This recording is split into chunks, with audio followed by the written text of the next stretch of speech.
Good morning. I'm Rachel Bronson, President and CEO of the Bulletin of the Atomic Scientists. Welcome to the 2018 Doomsday Clock setting and the release of the Bulletin's 2018 statement, which can be found on tables outside and soon to be posted on our website at thebulletin.org. The Doomsday Clock is now in its 71st year and has become one of the world's most recognized symbols. It represents the Bulletin Science and Security Board's assessment of two fundamental questions. The first, is the future of civilization safer or at greater risk than it was last year? And second, is the future of civilization safer or at greater risk compared to the more than 7 decades that we've been asking the question? There are many topics we consider to formulate our answer. For most of our history, we focused exclusively on the risk of nuclear weapons and nuclear war. Starting in 2007, climate change began featuring more prominently as a direct challenge to life on Earth as we know it, and one that requires urgent and immediate attention. Today, technological innovations in biology, artificial intelligence, and cyber are occurring at speeds that challenge society's ability to keep pace. The Bulletin's mission continues to be, as it has always been, to manage Pandora's box of modern science and to advocate for the public policies that will promote scientific advancement while mitigating its risks. The Doomsday Clock has been as close as 2 minutes to midnight in 1953, when the US and then Soviet Union were testing their hydrogen bombs, and as far away as 17 minutes to midnight in 1991, at the end of the Cold War, when the US and Russia were actively engaged in arms control negotiations. In 2017, we moved the clock from 3 to 2.5 minutes to midnight, an unprecedented step that reflected a darkening security landscape, characterized by an increasing recklessness around nuclear rhetoric and increasing attacks on experts and expertise worldwide at the exact moment when such expertise is needed to confront mankind's truly vexing challenges. This year, the Bulletin approached its discussion knowing that the Doomsday Clock was edging ever closer to midnight. With this in mind, the board weighed events of 2017 and its relationship to 2016 and the past 70 years. In this year's clock discussions, nuclear issues took center stage yet again. To call the world's nuclear situation dire is to understate the danger and its immediacy. We considered the ossified state of arms control negotiations and non-proliferation agreements, as well as new testing undertaken by North Korea, nuclear exercises built into Russia's military plans, and an enhanced commitment to nuclear weapons in Pakistan, India, and China. We considered at length the lack of predictability in how the United States is thinking about the future and future use of its own nuclear weapons, and unpredictability that it is embodied in statements and tweets by the President of the United States. Before we announce the time, I'd like to introduce my colleagues and ask them to approach the clock, and then they'll come to the podium to offer some remarks on how the reasons for why we set the time where we do. So first, Lawrence Krauss is the chair of the Bulletin's Board of Sponsors, a group that includes 15 Nobel Prize winners from across the globe. Lawrence is the director of the Origins Project at Arizona State University and foundation professor at ASU's School of Earth and Space Exploration and Physics Department. Robert Rosner. Bob is the chair of the Bulletin Science and Security Board, and he is the William E. Rather Distinguished Service Professor in the Departments of Astronomy and Astrophysics and Physics and the Harris School of Public Policy at the University of Chicago. He served as the director of Argonne National Laboratory, where he had also served as chief scientist. Sharon Squassoni. Sharon is a member of our Science and Security Board. Sharon is a research professor at the Institute of International Science and Technology Policy at the Elliott School of International Affairs at George Washington University. Sharon has specialized in nuclear non-proliferation, arms control, and security policy for 3 decades. Shivan Kartha. Shivan is a member of the Bulletin Science and Security Board, and he is a senior scientist at the Stockholm Environmental Institute. His research and publications for the past 20 years have focused on technological options and policy strategies for addressing climate change, concentrating most recently on equity and efficiencies in the design of an international climate regime. It is with reference to what I said earlier and other key factors that are spelled out in our clock statement that we've come to a grim assessment. It is with considerable concern that we set the time of the 2018 Doomsday Clock and offer a plea to rewind the Doomsday Clock. As of today,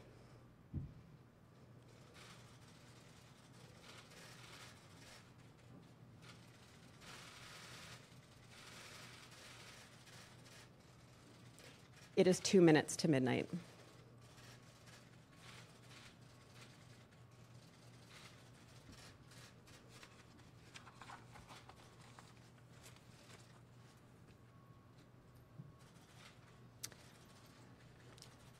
And then I'd like to ask my colleagues to come to the podium to offer some remarks on how we got to this assessment.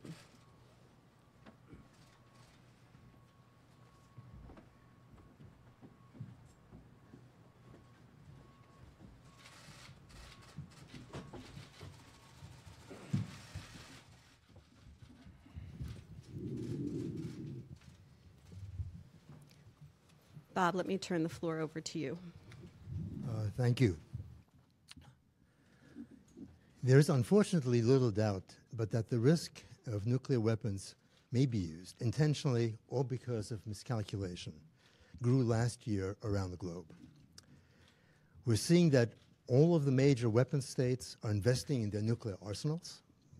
North Korea's nuclear and missile tests demonstrated an accelerating and successful program of building a new generation of massive weapons of mass destruction.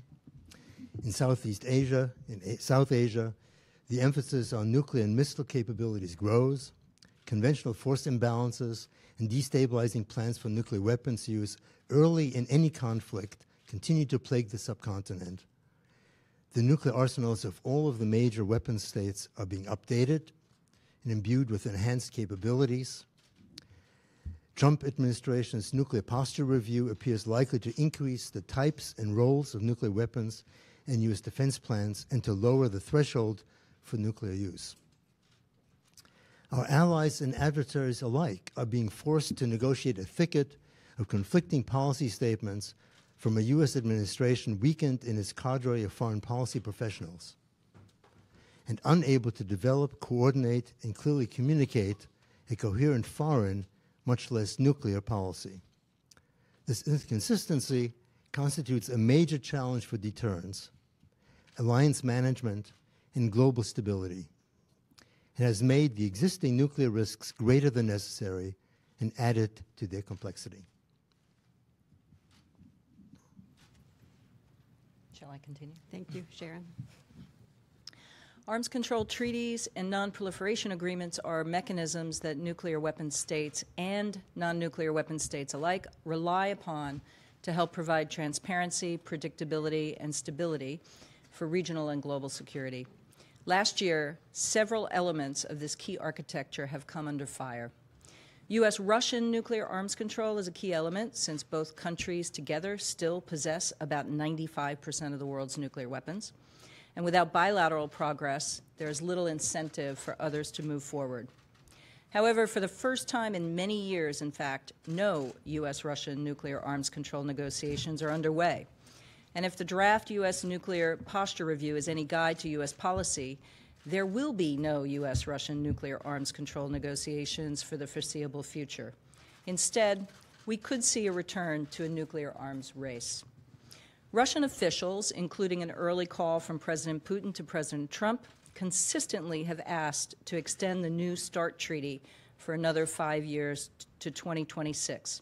For those of you who are not familiar with it, this treaty limits deployed missiles and bombers to 700, deployed strategic warheads to 1,550, and deployed and non-deployed launchers to 800. Extending New START is an easy, positive step to take, but it hasn't been done. And the draft U.S. nuclear posture review pointedly notes that it can be extended, but then is silent on the value of the treaty or whether it should be extended. The landmark Intermediate Nuclear Forces Treaty is on the rocks. For 4 years, both sides have alleged violations, but Russia last year actually fielded a ground-launched cruise missile that violates the treaty. The U.S. has stated it will remain in compliance, but the Nuclear Posture Review puts Russia on notice that the status quo is untenable.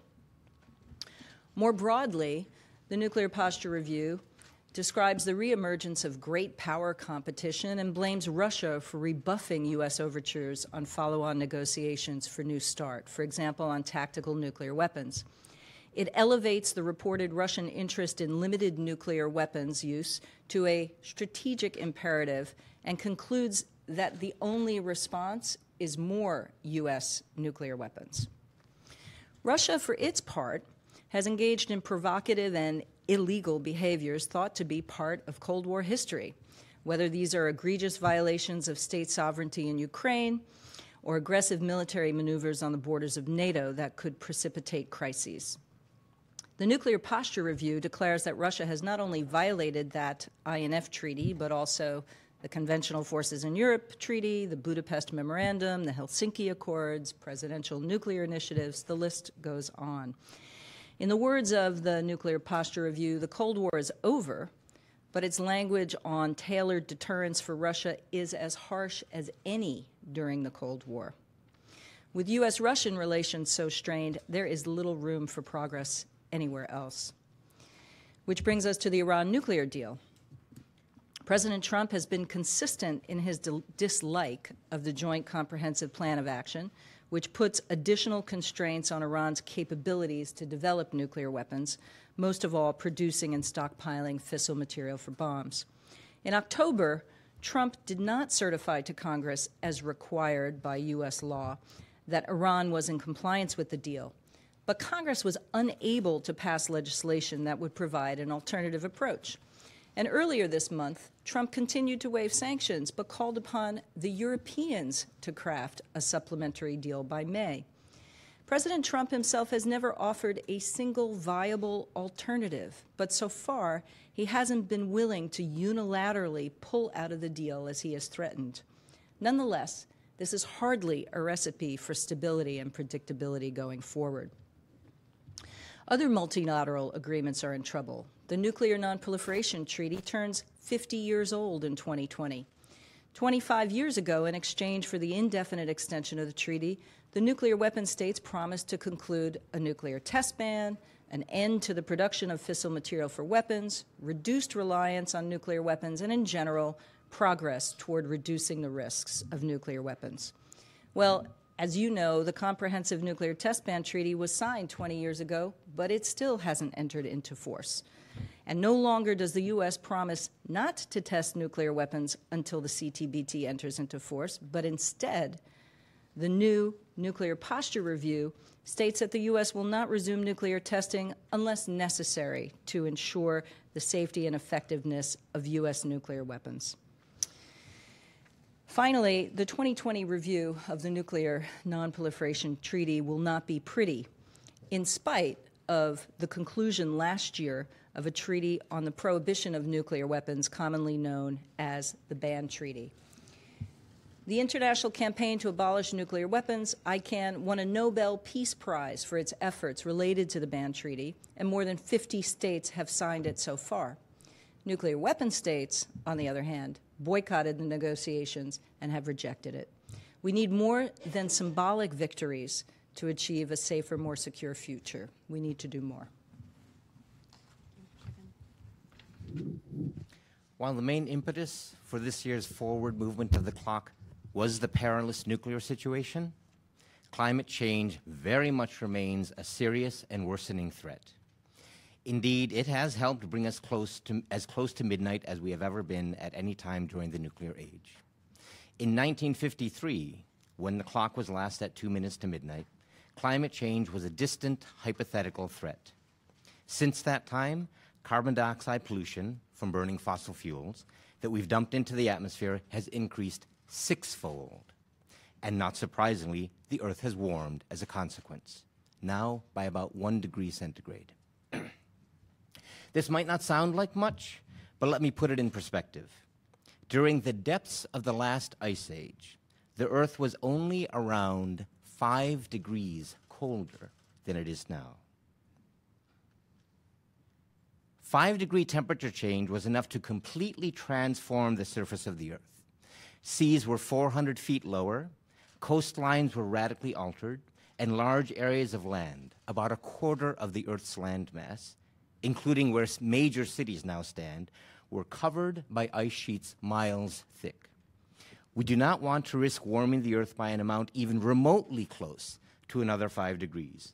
We do not want to risk pushing the Earth toward the opposite of an ice age, whatever unimaginable hell that might mean.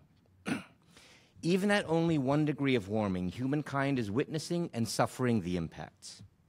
This past year saw truly cataclysmic damage in the Caribbean from exceedingly powerful hurricanes, damage from which it will take years or perhaps generations to recover. This year visited extreme heat waves across the globe: Australia, Asia, Europe, the Americas. Both the US and Canada suffered devastating wildfires exacerbated by extreme drought. And the Arctic ice cap, which we rely on to reflect sunlight and keep the Earth's temperature stable, reached its smallest ever winter maximum in 2017, a record now broken for 3 years running. In other words, we have kicked off feedbacks that are amplifying our own failure to curb greenhouse gas emissions. Unfortunately, climate impacts such as these will worsen before things get better. But what can improve, what can move us further from midnight, is a shift in our willingness, our ability, and our effectiveness at reducing emissions to head off the worst climate impacts and at managing what climate impacts are now unavoidable. Though this path is open to us, 2017 did not yield encouraging progress. After having plateaued for a few years, global greenhouse gas emissions resumed their stubborn rise. Here in the US, the incoming President Trump promptly appointed a cadre of avowed climate denialists to top positions and quickly started reversing existing climate measures. And of course, he also formally declared his intention to withdraw from the Paris Climate Agreement. In other words, the US President has done his best to follow through on his stated intention of derailing US climate action. But thankfully, these potentially corrosive moves have not been as undermining as we might have feared. They did not cause an unraveling of global resolve to address climate change. Rather, other countries reaffirmed their commitment to global climate cooperation and acknowledged that more must be done, not less. In the words of French President Macron, we must make our planet great again. Within the US as well, there remains a strong commitment to take climate change seriously, as is most clearly seen in the vibrant "We Are Still In" movement, counting more than 1,700 businesses, 250 cities, 200 communities of faith, and 9 states, and growing, already representing more than 40% of the US population, spanning blue and red regions of the country. So there is indeed room for hope that citizens will mobilize and will compel their leaders to once again respect science, heed the facts, and make rational choices that move us further from the brink. Thank you. Lawrence? Well, let me recap. Recently, the former Secretary of Defense, William Perry, described the current world situation as follows.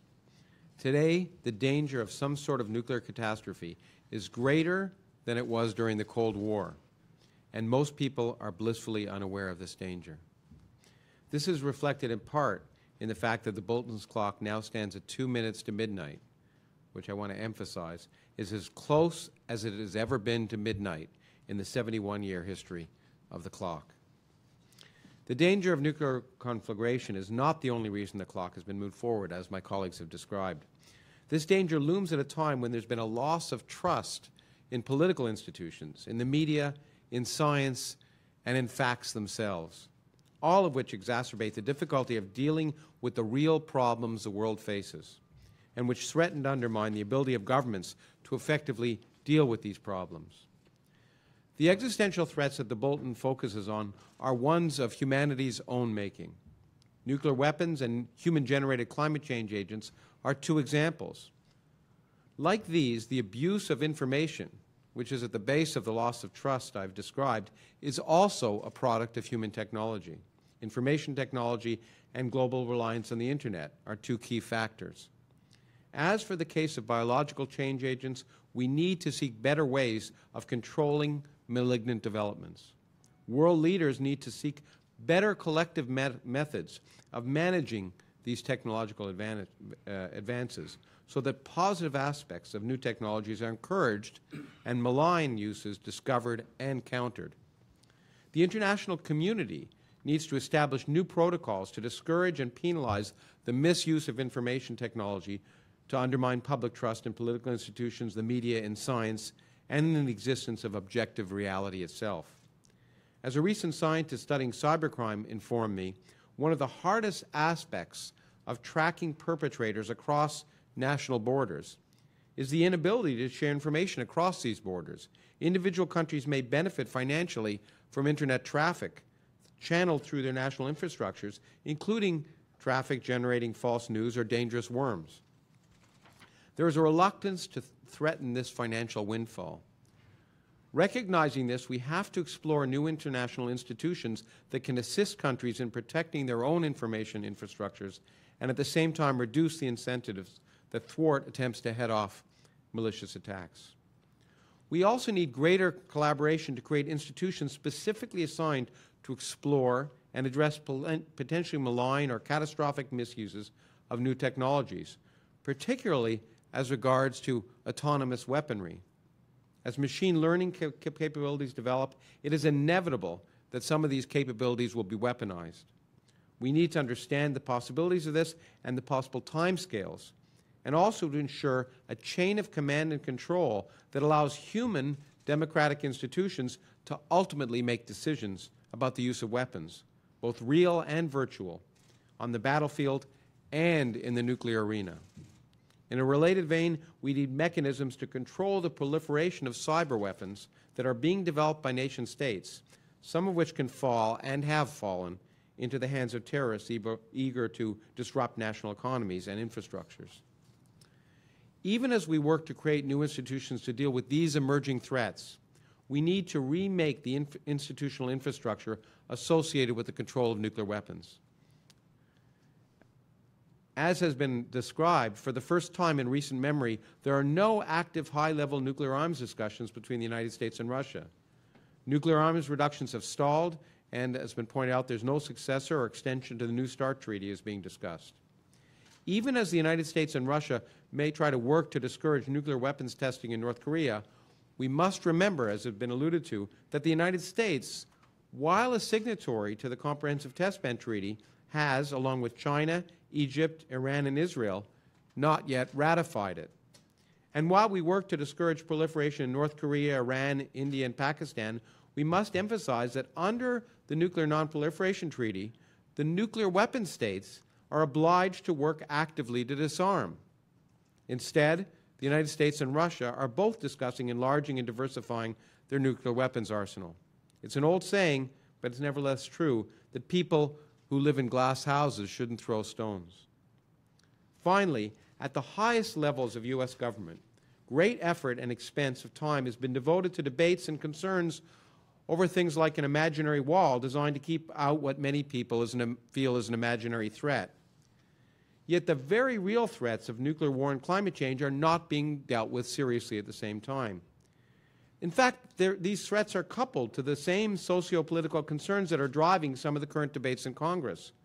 For example, climate change, which will impact agrarian societies in Central and South America, as well as low-lying communities in South Asia, Bangladesh, and the Pacific, will produce a flood of immigrants to the United States and Australia that will dwarf that which is currently the cause of so much concern in these countries. The media, too, plays a role here, focusing on political infighting in Congress or on salacious news about scandals in Congress, Hollywood, or the White House, which distract from reporting on the significant long-term threats that help guide public interest away from serious discussion about these threats. More generally, to return to the theme at the beginning of my remarks, divorcing public policy from empirical reality endangers us all. As has been said, what we need is evidence-based policymaking, not policy-based evidence-making. All of these I've discussed have led to this institutional breakdown of infrastructure. And for example, for the first time in over 50 years since the position was created, there is no presidential science advisor. And while my colleagues have addressed to some extent the lack of a diplomatic corps in the current time, the same is true in the science and technology arena. The White House Office of Science and Technology Policy is essentially not staffed. The official mechanisms to tie public policy to reality are currently absent. The Bulletin has been led once again to move the doomsday clock closer to midnight because ultimately governments and international institutions, and to some extent the media, are not dealing adequately together with the serious global problems we face. We therefore return again to our plea to the people of the world. If governments are not acting to protect you as they should, you need to take the lead. You need to demand action. It is not yet midnight, and we have moved back from the brink in the past. Whether we do so in the future may be in your hands. Thank you. Thank you. We can now open the floor if there are any questions.